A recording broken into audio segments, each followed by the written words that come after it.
Ville tässä Prospercartilta moi. Tällä videolla käydään läpi Prospercartin sisällönhallinnan toimintoja. Avaan sisältövälilehden. Sisältömarkkinointi on oleellinen myynnin edistämisen kanava menestyvälle verkkokaupalle.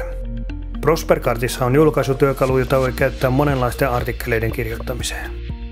Artikkeleiden kategoriat kohdasta päästään luomaan rajattomasti uusia kategorioita. Esimerkiksi uutiset, blogivieraat, käyttöohjeet ja muut vastaavat ovat potentiaalisia sisällöllisen lisäarvon tuojia kauppaan. Luodaan seuraavaksi uutinen. Klikkaan artikkelit-linkkiä. Valitsen alasvetovalikosta uutiset ja painan plus-painiketta. Samaan tapaan tapahtuisi muiden artikkelityyppien luominen.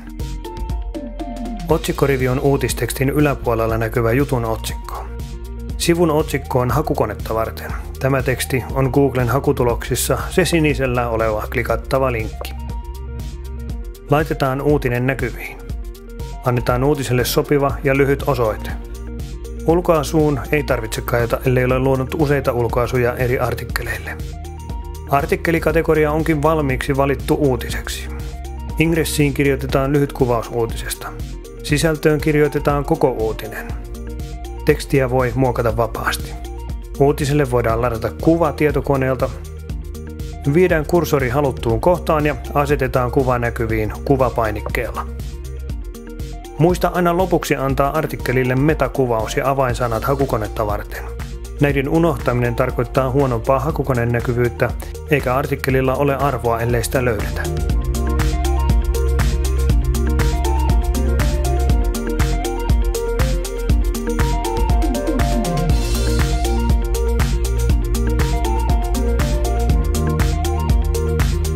Etusivun hallinta. Kaupan etusivun metatietojen syöttö on hakukoneen näkyvyyden kannalta tärkeää. Lisäksi tekstieditorissa voit syöttää etusivulle tekstiä ja liittää linkkejä osoitteisiin ja kuviin. Suosittelemme pitämään etusivun tekstisisällön varsin yksinkertaisena ja lyhyenä tai täysin tyhjänä.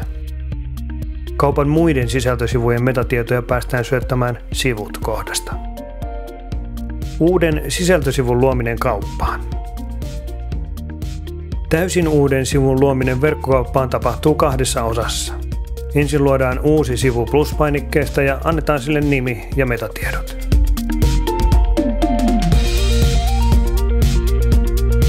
Sitten luon sivupohjan äsken luomalleni sivulle. Painan pluspainiketta ja teen saman nimisen sivun ja lisään perään _content. Siirryn suomenkieliseen kenttään. Asetan sen näkyväksi ja kirjoitan pari sanaa rakkaudesta. Muotoilen tekstiä.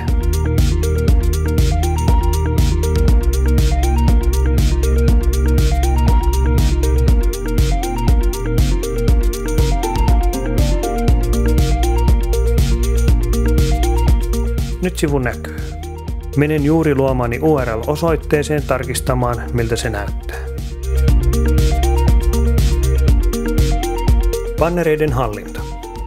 Prospercartissa bannereiden hallinta on helppoa ja informatiivista. Avaan sisältövälilehden ja valitsen sieltä kohdan bannereiden hallinta. Valitsen listasta bannerin ja avaan. Jokaisesta bannerista saadaan paljon tietoa. Kuinka monta kertaa sitä on katsottu, klikattu ja monenko tilaukseen se on johtanut. Lukujen alla nähdään prosentit. Klikkausten suhde näyttöihin käytännössä kertoo bannerin kiinnostavuudesta. Seuraava luku kertoo tilausten suhteesta näyttökertoihin ja viimeinen kertoo, onko bannerissa mainostettava tuote tai tuoteryhmä ollut myynnillisesti kiinnostava ja johtanut kauppoihin. Aloitan lisäämällä yksittäisen bannerin plus-painikkeesta. Nimeän bannerin.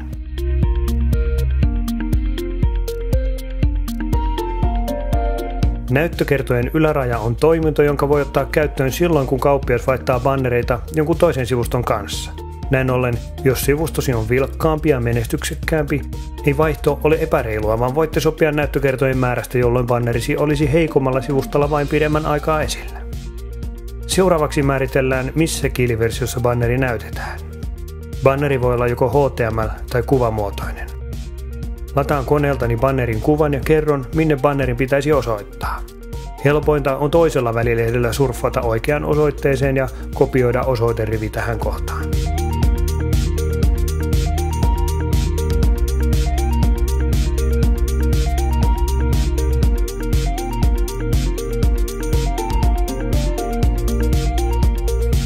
Kuvan alt-tekstillä on 2 päätehtävää. Toinen tehtävä on kertoa kuvan puuttuessa, mitä sillä paikalla pitäisi olla. Toinen, nykyään vielä tärkeämpi tehtävä on kertoa Googlelle, mitä kuva esittää. Googlen kuvahaku toimii hakemalla alt-text-kuvauksia.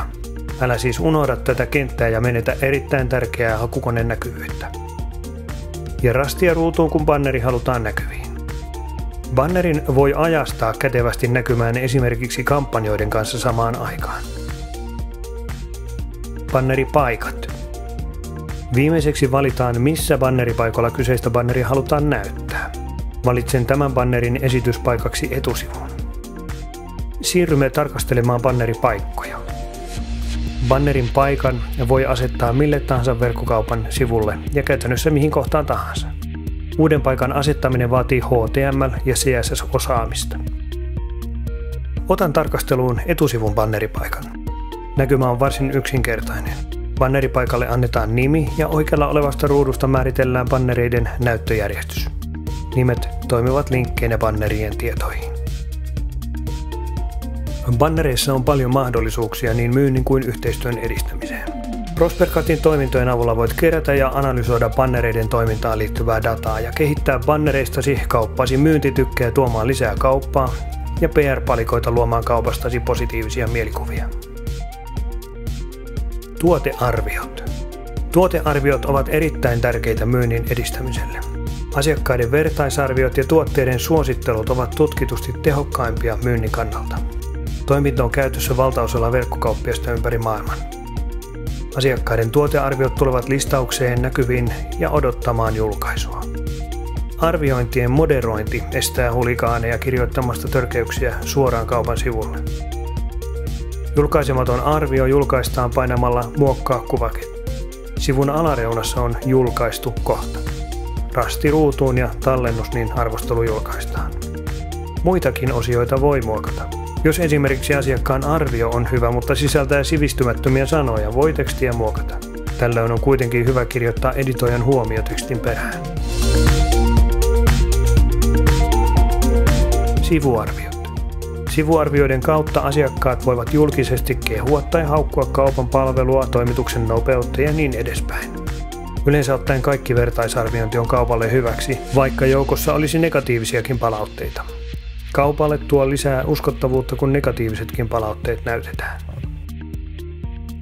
Jos tahdot tietää lisää Prospercartista tai tarvitset apua artikkelisivujen tai sisältösivujen ulkoasutöissä, uusien bannereiden suunnittelussa tai muussa kaupan sisällön tuottamiseen liittyvässä, saat meidät kiinni ruudussa näkyvien yhteystietojen kautta, arkiaikoina kotisivujen chatin tai yhteydenottolomakkeen kautta. Kiitos ja klikkailemisiin!